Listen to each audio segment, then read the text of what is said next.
ప్రభుత్వం ప్రియమైన జేపీజీలో spiritual prayer members అందరికీ నా హృదయపూర్వక వందనాలండి.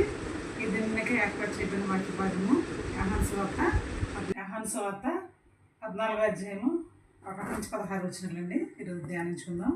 నా ప్రియమైన సహోదరులు, ఇక్కడ తండ్రి అయిన దేవుడు తన కుమారుడు యేసుక్రీస్తు ప్రభు వారు ఏం చెప్పినారంటే, మీ హృదయములను కలవరపడనీయకుడి, దేవుని యందు విశ్వాసం ఉంచారు, నా యందును విశ్వాసం ఉంచుడి అని ఆయన చెప్తున్నారండి.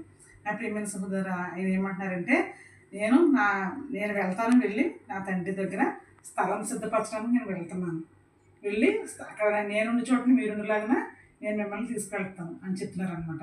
అయితే అక్కడ తోమ అడుగుతున్నాడండి, ప్రభువా ఏంటి మీరు చెప్పేది అసలు మాకు అర్థం కావట్లేదు, మేము ఎలా వస్తామో పరలోక రాజ్యానికి మేము ఎలా వస్తామని అడుగుతున్నారు అనమాట. శిష్యులు కూడా ఆ విధంగా అడుగుతున్నప్పుడు, తోమ కూడా ఆ విధంగా అడుగుతున్నప్పుడు ఆయన అన్నారు, యేసు నేనే మార్గమును సత్యమును జీవమును అయినాను. ఇక్కడ యోహాను సువార్త 14వ అధ్యాయం 6వ వచనంలో ఈ మాట ఉందండి. అంటే మనం యేసుక్రీస్తు ప్రభు వారి ద్వారానే మనం పరలోక రాజ్య భాగ్యానికి చేరేవారుగా మనం ఉన్నామన్నమాట. ఎందుకంటే ఆయన ఎందు మనం విశ్వాసం ఉంచాలి. యేసుక్రీస్తు ప్రభు వారు తన శిలువ ద్వారా ఆయన విజయోత్సవంతో మనల్ని ఆయన కృప కొరకు ఎదురు చూసేవారుగా ఆయన తయారు చేసి ఉన్నారండి. నా ప్రియమైన సోదరులారా, అందుకే ఆయన అంటారు కదా, తోమతో చూసి నమ్మిన వారి కంటే చూడక నమ్మిన వారు ధన్యులు అని చెప్తున్నారు. అంటే ఇక్కడ విలాపవాక్యములు 3వ అధ్యాయము 26వ వచనంలో కూడా ఉందండి. దేవుని యొక్క కృప కొరకు ఎవరైతే ఓపికతో కనపడతారో వారి పట్ల దేవుడు కనికరంని కలిగి ఉండేవారుగా ఉంటారంట. మనం యెహోవా కొరకు ఎదురు చూస్తే ఆయన మన పట్ల చాలా కనికరాన్ని కలిగి ఉంటారంటండి. ఎందుకంటే నా ప్రియమైన సోదరులారా, ఇంకా ముందు వచ్చిన విలాపవాక్యములు 3వ అధ్యాయంలో ఇంకా 16 నుంచి 26 వచనాల్లో ఈ మాటలు రాసి ఉన్నాయండి. ఏంటంటే ఆయన మన కొరకు చేదు చిరకను ఆయన త్రాగి ఉన్నారండి. మన కొరకు ఆ సిలువని ఆయన జయించి ఉన్నారు. ఆయన అపహసింపబడ్డారు. అవన్నీ కూడా మనం రోజు గుర్తుపెట్టుకోమని చెప్తున్నారు యేసుక్రీస్తు వారు. ఆ విధంగా మనం గుర్తుపెట్టుకున్నప్పుడు మన పాప జీవితంలోకి వెళ్లకుండా మనం ఉంటామండి.